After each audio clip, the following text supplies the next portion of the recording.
Hello and welcome to another episode of the Agency Leadership Podcast. I'm Chip Griffin. And I'm Gini Dietrich. And Ginny, I want to see what we can do to keep you around here. I don't want you to quit this podcast. So let's come up with some strategies for that, okay? Okay. Right after this.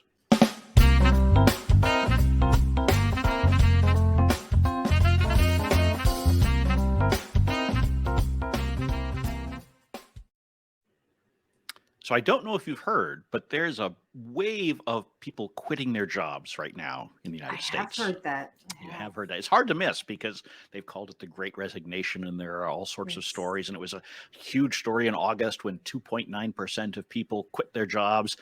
And then the September numbers came out and it was even higher than that. So clearly this is a problem.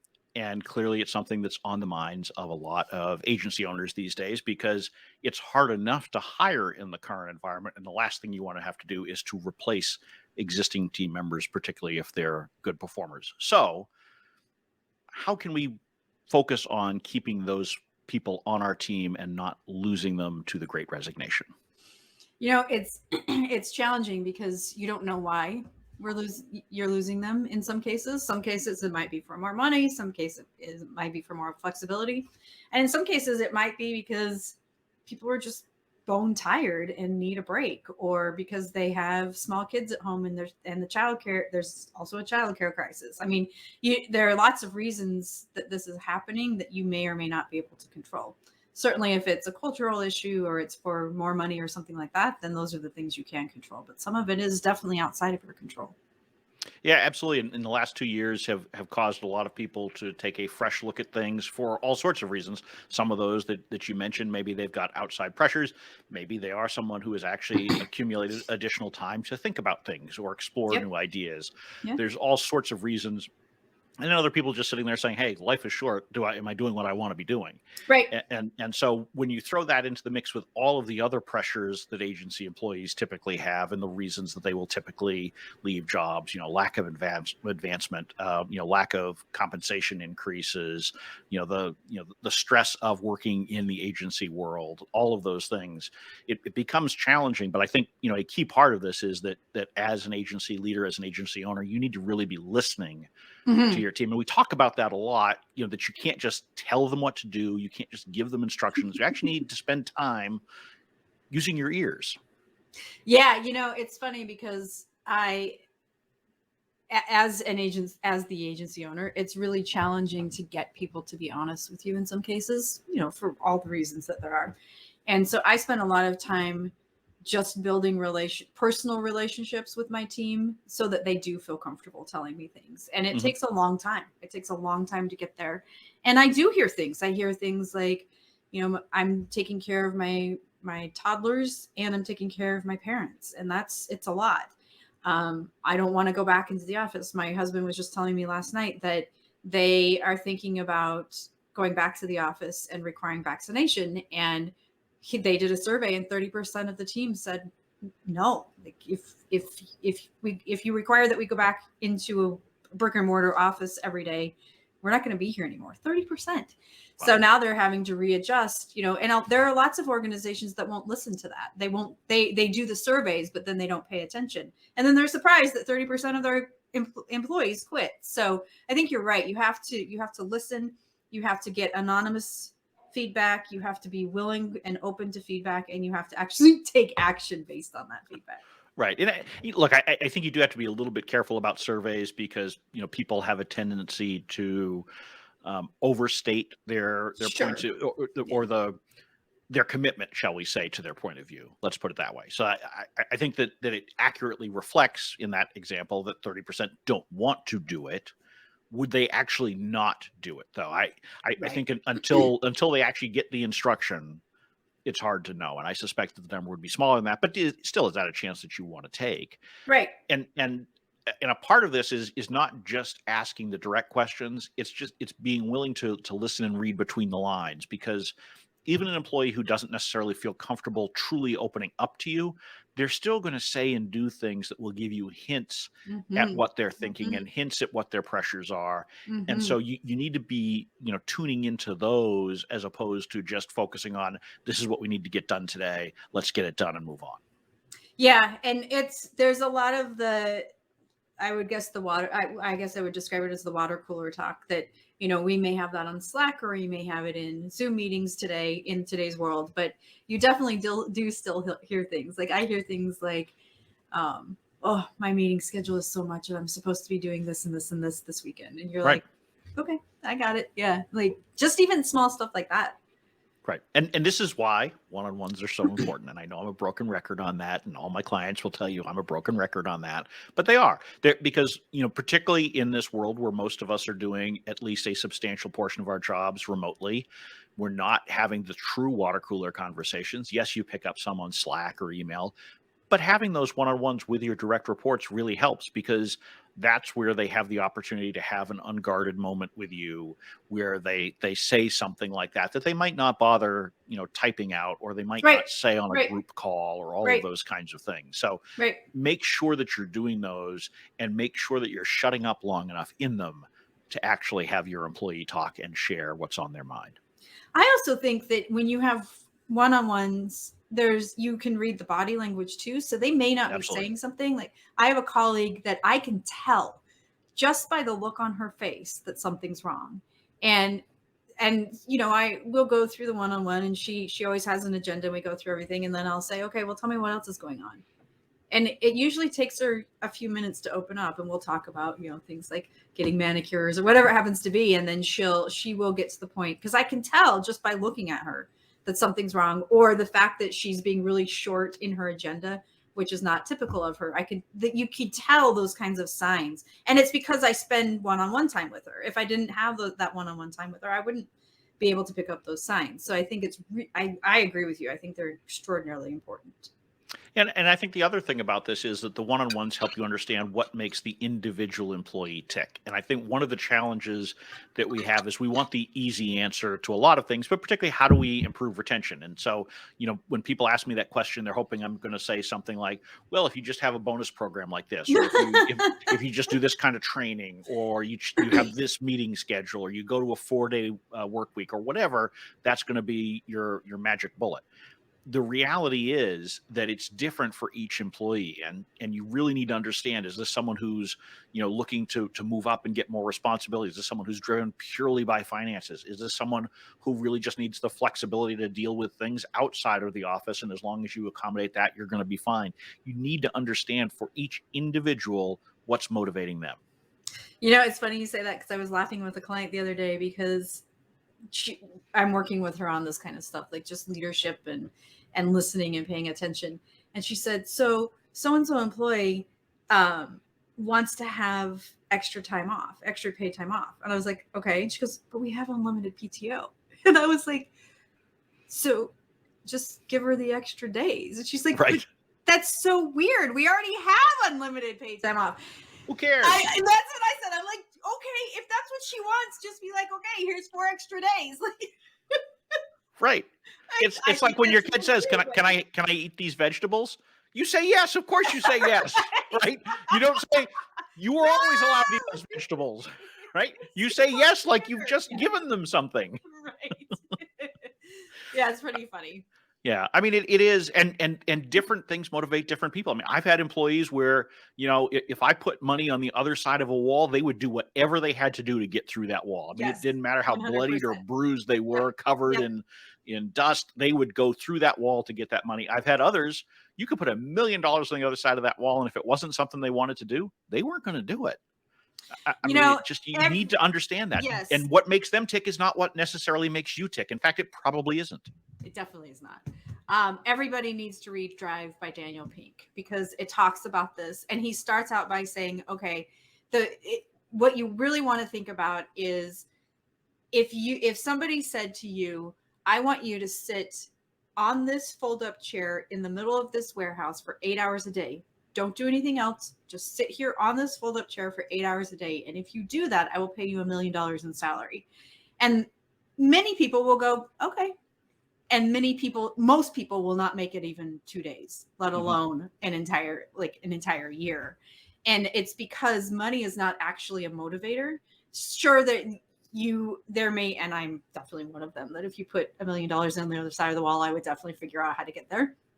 but I'd always be trying to figure out how to get the more money and more money and more money. Right. Because, right, you can't ever. And so that's the point of the book, is he talks about what motivates and how to figure out what motivates each individual. And for some people, they never go out to eat. And so they may like a gift card to a really nice restaurant so they can take their spouse or partner out to eat. Like those kinds of things, you have to figure that out.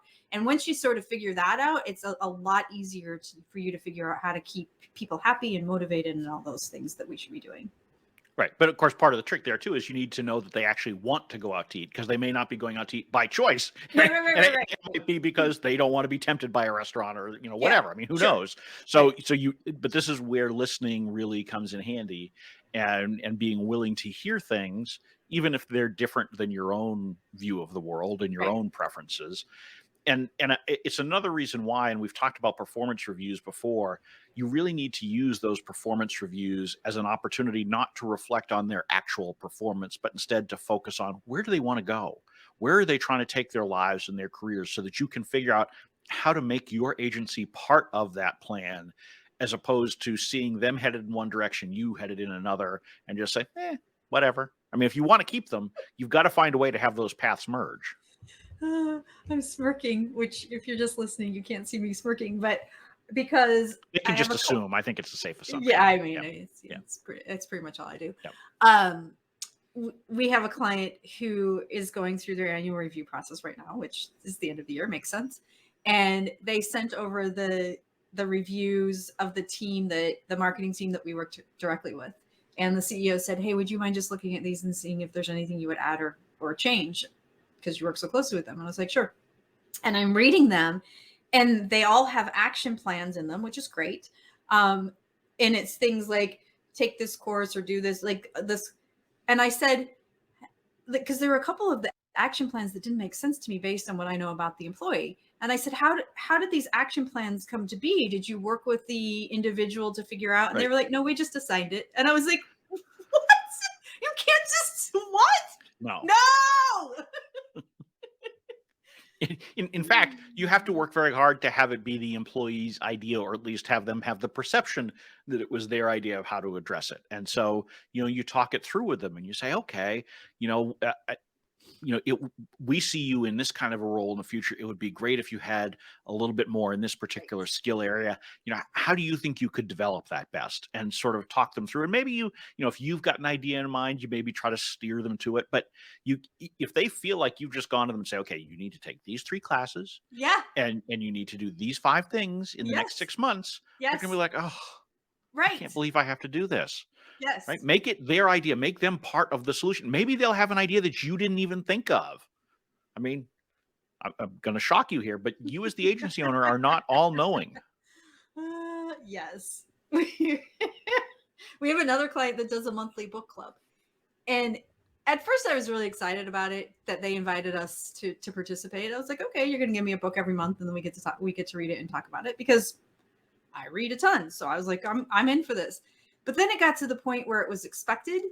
And even if it was a book I wanted to read, I started to dread it, because I want to be able to have the choice if I'm going to read a business book or fiction after work. Right. And then it got to the point where I had to read this assigned book, and I was like, this is ridiculous. And it was a really great lesson just for me personally to say, like, that may be something that people enjoy, but when you make it an expectation or part of the job or something, and it's outside of business hours, not going to do it. They're not going to do it.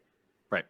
Yeah, no, I mean, I was just part of a conversation recently with someone who was interested in making sports officiating basically the main thing that they did. And one of the things that some of the people in the group who were part of this conversation said was, look, it's a lot of fun when you're choosing to do it, and it's secondary, but when it becomes the primary thing that you do for income, it's going to be a whole different thing, and you need to look at it very differently. It's like photography. We've talked recently about how I enjoy photography. I've been doing more of it lately since I haven't been traveling.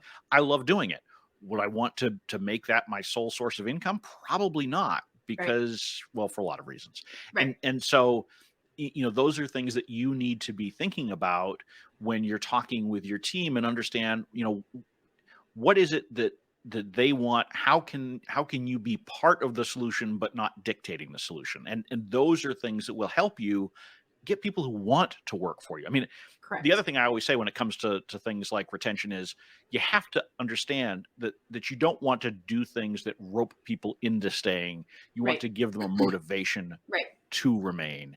And there's a big difference there. There's a lot of times where I see businesses put in strings or, we've got a bonus program, but we'll hold it out there into the future so that, you feel compelled to stick around. Even like vesting arrangements that you may have, not so much in the agency world, but in other businesses where you get options or bonuses based on, in part, like longevity and access to that based on longevity. Those things are tough because you're convincing people to stay who might otherwise want to leave. And that generally doesn't lead to good outcomes. Right. It's the age-old end-of-year bonus where it's the end-of-year bonus is supposed to be a surprise because it's a quote-unquote holiday gift, but everybody knows that it's coming. Right. And everybody stays until January 3rd to get their holiday bonus, and then they leave. Like, I used to say to my boss at the agency, I was like, why do we do this? Like, because there was always a mass exodus after the holiday. Absolutely. Bonus. Always. Absolutely. Why do we do this? Right. No, I mean, I once worked for an organization that gave out bonuses in March. That was their timing, end of February, beginning of March. And so it delayed the inevitable, right? I mean, their idea was, well, that way we won't have that end of year exodus. No, you'll have a March exodus. You're right. No, great. Problem solved. I mean, I guess in some ways, maybe it is helpful because the labor market's different because you don't have everybody who's, sure, I mean, I don't know. It's sort of like selling your house, right? You sell your house on the school calendar year schedule, typically in order to maximize the buyer's, I don't know, whatever, but you need to understand these things, and you need to understand if a team member doesn't want to be there, you need to facilitate their exit. Right. Don't say, well, they've got skills I want, so I need to try to keep them here. Just another 3 months, just another 6 months. If they're ready to go, you need to find a way to make it happen, because otherwise you're not going to get what you expect, what you want, and what they need. And so that just is bad all around. So yes, you want to try to do things to reduce your turnover and to improve retention, but not at the expense of having an unhappy workforce that just feels compelled to stay with you. Yeah. We have a client who loves to give retention bonuses. If you stay another 4 months, I'll give you $5,000. I think that's so ridiculous. They're terrible. I mean, I've been in a lot of businesses that like retention bonuses. Terrible. I do not. I don't like them at all. I've seen them oftentimes as part of M&A agreements. I don't like them there either. Yeah. Because almost everybody either leaves or seriously considers it whenever they get that bonus.